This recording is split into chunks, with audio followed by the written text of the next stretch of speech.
बोलो जयकारा, बोल मेरे श्री गुरु महाराज की जय। सौभाग्यशाली प्रेमी गुरुमुखों, संसार के अंदर माँ बाप और गुरु में कोई फर्क नहीं होता, क्योंकि माँ बाप ने जन्म दिया होता है, तुम्हें संसार में लाते हैं, और जो गुरु हैं वो भगवान साक्षात संसार के अंदर मनुष्य का रूप धारण करके आते हैं और अपने जीवों को इकट्ठा करके तो उनकी रक्षा करते हैं और उनको दुख दर्द से बचाते हैं। वो नहीं चाहते कि उनको कोई दुख दर्द आए, वो 84 लाख योनि में दोबारा फंसे। तो इसलिए जो संत महापुरुष हैं उनकी ऐसे कृपा बनी रहती है। अब माँ बाप हैं, अब देखो वो अपने आप को चाहे दुख में रहें सुख में रहें कैसे भी हालत में रहें, वो अपने बच्चों की पूरी देखभाल करते हैं।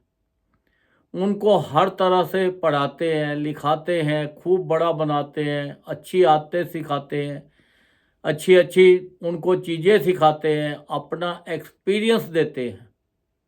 और वो ये चाहते हैं कि जो हमारे बच्चे हैं ये बड़े होकर एक अच्छा इंसान बने, ताकि इनकी लाइफ जो है अच्छी तरह से गुजर सके और इनको सुख ही सुख मिले।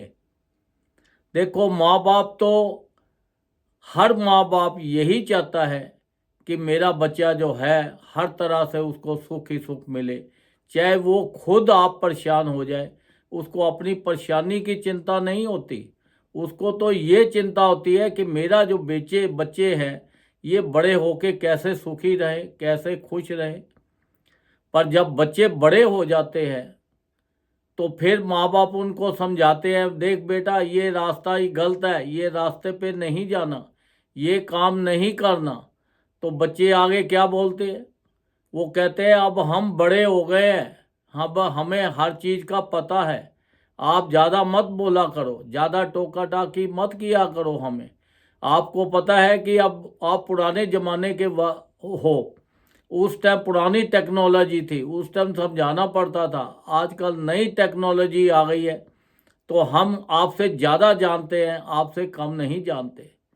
जो ऐसे बच्चे होते हैं माँ बाप को ऐसे जवाब देते हैं, ऐसे क्रिटिसाइज करते हैं, तो ऐसे बच्चों को मनमुख बोला जाता है। और जो अपने माँ बाप की आज्ञा के अंदर चलते हैं उनको गुरुमुख माना जाता है। जो गुरुमुख होता है वो अपने माँ बाप का हर तरह से बात मानता है, कहना मानता है, उनका एक्सपीरियंस लेता है, और वो संसार में उसके सुख ही सुख उसके कदमों में घूमते हैं। तो जो मनमुख होता है वो अपना जैसे भी है अपना जीवन व्यतीत कर लेता है। पर संसार के अंदर एक बात याद रखो कि देखो जो माँ बाप है, जो उनका एक्सपीरियंस है, आप चाहे डॉक्टर बन जाओ, इंजीनियर बन जाओ, साइंटिस्ट बन जाओ, कोई और बड़े पद पे चले जाओ, खूब पढ़ लिख जाओ, पर वो एक्सपीरियंस आपको सिर्फ माँ बाप से ही मिलेगा। संसार का एक्सपीरियंस तो आपको मिल जाएगा पढ़ाई लिखाई से। जो माँ बाप आपके अगर पढ़े लिखे नहीं भी हैं, अनपढ़ भी हैं, तब भी कोई बात नहीं, क्योंकि उनके पास अपनी लाइफ का जो एक्सपीरियंस है वो बहुत काउंट करता है और वो बहुत ज़्यादा ज़रूरी है। तो इसलिए ये संसार के अंदर जो बच्चे अपने माँ बाप का हुक्म मानते हैं, उनके कहने में चलते हैं, उनको संसार के सारे सुख और खुशियाँ अपने आप मिलती चली जाती है। क्योंकि ऐसे ही हमारे जो सतगुरु हैं वो हमारे दूसरे माँ बाप हैं, वो हमें आध्यात्मिक शिक्षा देते हैं, नाम देते हैं। उन्होंने देखो जगह जगह पे हमारे लिए सत्संग आश्रम बना दिए, जगह जगह पे हमारे लिए कई साधन बना दिए सत्संग के। क्योंकि वो कहते हैं सत्संग में जाओगे, अच्छे लोगों से मिलोगे, अच्छी शिक्षा मिलेगी और तुम्हारा जीवन सफल हो जाएगा। ये जो नाम दिया है, ये नाम एक लफ्ज़ मत समझो, इसको ये सोचो कि साक्षात भगवान हमारे साथ है। क्योंकि जितना हम ज़्यादा नाम जपेंगे, जितना ज़्यादा अभ्यास करेंगे, उनके हुक्म मानेंगे, उतनी ही संसार के अंदर हमें खुशियाँ मिलेंगी, संसार के सारे सुख मिलेंगे। हमारे जितने पिछले जन्मों के भी जो कर्म होते हैं वो कट जाते हैं नाम जपने से। तो देखो, इतनी अपार कृपा हमारे ऊपर संत महापुरुषों ने की है, तो हमारी ड्यूटी बनती है कि हम अपने माँ बाप का भी कहना माने और संत महापुरुषों का भी कहना माने, उनके भी हुक्म में चले, उनके भी हुक्म में चलेंगे। तो जो ऐसे होते हैं वो गुरमुख होते हैं, वो संसार में कहीं पे भी जाते हैं, उनको हर जगह इज्जत मान, संसार की हर खुशियाँ, धन दौलत, हर चीज़ उनको बिना मांगे मिल जाती है। अब जैसे माँ बाप को पता होता है कि बच्चे को किस चीज़ की ज़रूरत है, तो वो बिना मांगे ही माँ बाप चाहे कहीं से कर्जा ले, कुछ ले, वो अपने बच्चे को ला के देते हैं। ऐसे ही जो संत महापुरुष है, श्री गुरु महाराज जी है, उनको हमारी पल पल की खबर है। वो हमारा फ्यूचर भी जानते हैं, हमारा पास्ट भी जानते हैं, हमारा प्रेजेंट भी जानते हैं। क्यों? कि वो साक्षात परमात्मा है। अगर हम उनको अपनी परमात्मा की निगाह से देखते हैं तो हमें परमात्मा नजर आते हैं, अगर इंसान समझेंगे तो हमें इंसान नजर आएंगे। क्योंकि ये तो घट घट वासी हैं, सर्वव्यापी है, निराकार रूप भी है और साकार रूप भी है। ये तो 1 मिनट के अंदर, 1 सेकंड के अंदर हजारों करोड़ों रूप बना लेते हैं। आप कहीं पे भी बैठो, देश में बैठो, विदेश में बैठो, कहीं बैठो, जहाँ पे भी आप इनका नाम जपते हो, इनको याद करते हो, तो ये आपके पास होते हैं और आपकी हर इच्छा पूरी कर देते हैं। पर शर्त एक ही है कि वो फरमाते हैं कि जो हमने आपको नाम दिया है, इसको ज़्यादा से ज़्यादा जपो। जितना ज़्यादा जपोगे उतना ही आपको आपकी हर इच्छा पूरी होगी। क्योंकि संसार ये जो है, ये दुखों का कारण है। ये हमें लगता है कि ये सुखों का है। ये सुख तभी आपको मिल सकते हैं जब आप संसार से काम करो, संसार से प्यार नहीं डालो। क्योंकि ये जितनी भी चीज़ें हैं, ये हमारे साथ, इनमें से कोई भी जाने वाली नहीं है। ये सब चीज़ें यहाँ की यहाँ रह जानी है। जिस चीज़ से ज़्यादा प्यार करेंगे, जिससे ज़्यादा मोह डालेंगे, वही चीज़ हमारे लिए दुखदायी हो जाएगी, चाहे वो कोई भी चीज़ हो। तो इसलिए ये संसार के अंदर, संसार का आनंद लेने के लिए इनसे मोह नहीं डालना, इसको इस्तेमाल करो, खूब मेहनत करो, खूब धन कमाओ, खूब देश विदेश घूमो, खूब संसार के सुख भोगो। ये तभी होंगे जब आप खूब मेहनत करोगे, दिल लगाकर। जब मेहनत करते हो तो धन कमाते हो, दिन लगाकर मेहनत करोगे तो ज़्यादा ज़्यादा नाम जपोगे, तो आपको लोक के भी सुख मिलेंगे और परलोक के भी देखो सुख मिलेंगे।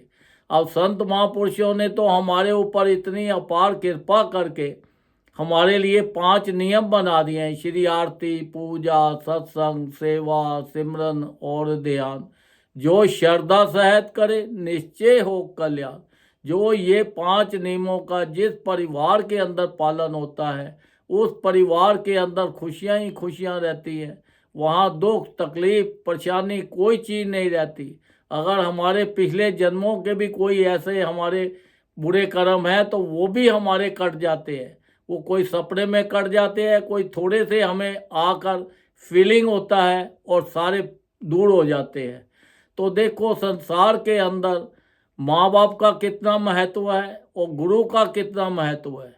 क्योंकि माँ बाप ने तो संसारिक चीज़ों के लिए आपको शिक्षा देनी है, तो जो गुरु हैं ये हमें आध्यात्मिक देते हैं, ये संसार की भी देते हैं और परलोक की भी देते हैं। और इनकी यही कोशिश होती है कि जो जीव आया है, जो हमारी चरण शरण में आ गया है, इसको सुख ही सुख मिले। क्योंकि ये जो 84 लाख योनि से बचाने के लिए हमें कोई भी संसार में दूसरी चीज़ नहीं है जो बचा सके। एक संत महापुरुष हैं जो उन्होंने नाम दिया है, ये जितना ज़्यादा नाम जपेंगे, उनके हुक्म में चलेंगे, उनका शिक्षा लेंगे, उनका आशीर्वाद लेंगे, तो ये उसी चीज़ों से हमारा ये 84 लाख कटेगी, क्योंकि ये 84 लाख योनि सिवाय दुखों के और कुछ नहीं है।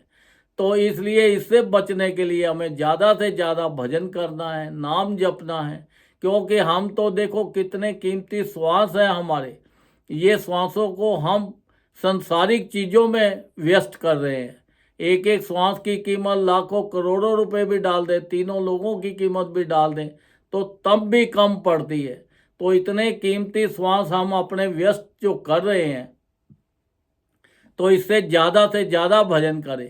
संत महापुरुष फरमाते हैं कम से कम भी हर इंसान को 2 घंटे रोज भजन करना चाहिए। अगर 2 घंटे कंटिन्यू नहीं कर सकते तो 1-1 घंटा करके करो, आधा-आधा घंटा करके करो, चलते फिरते करो। इसका कोई समय नहीं है, कोई स्थान नहीं है।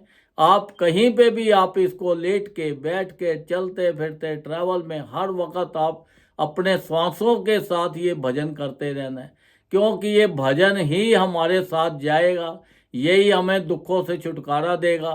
क्योंकि हमने 84 लाख योनि भुगत के भगवान से बड़ी प्रार्थना करके, बड़े दुख भोग कर हमने बड़ी त्राही माम किया, तो संसार के अंदर फिर परमात्मा ने कहा कि जाओ, जाके आपको मनुष्य शरीर देता हूँ, और मनुष्य शरीर के साथ आप भजन ज़्यादा ज़्यादा करना, और इसके साथ ये आपके लिए एक जो माया नगरी मैंने बना दी है, ये माया नगरी का भी आनंद लो, इसके भी सुख भोगो। तो देखो इतनी अपार कृपा परमात्मा हमारे ऊपर कर रहे हैं, संत महापुरुष कर रहे हैं, तो हमें ये शरीर बार बार तो मिलना नहीं है, तो ये बड़ी मुश्किल से ये हमें शरीर मिला है, तो इस शरीर का हमें पूरा पूरा लाभ लेना है, और संत महापुरुषों के हुक्म में चलना है, माँ बाप की सेवा करनी है, बुजुर्गों की सेवा करनी है, उनसे आशीर्वाद लेना है, ताकि हमारा जो जीवन जो है अच्छा हो जाए, और हमारा लोक भी सुखी हो जाए, और हमारा परलोक भी सुखी हो जाए, और हमें संसार की सब खुशियाँ और संसार के सारे सुख मिले, लोक के भी और परलोक के भी। बोलो जयकारा, बोल मेरे श्री गुरु महाराज की जय।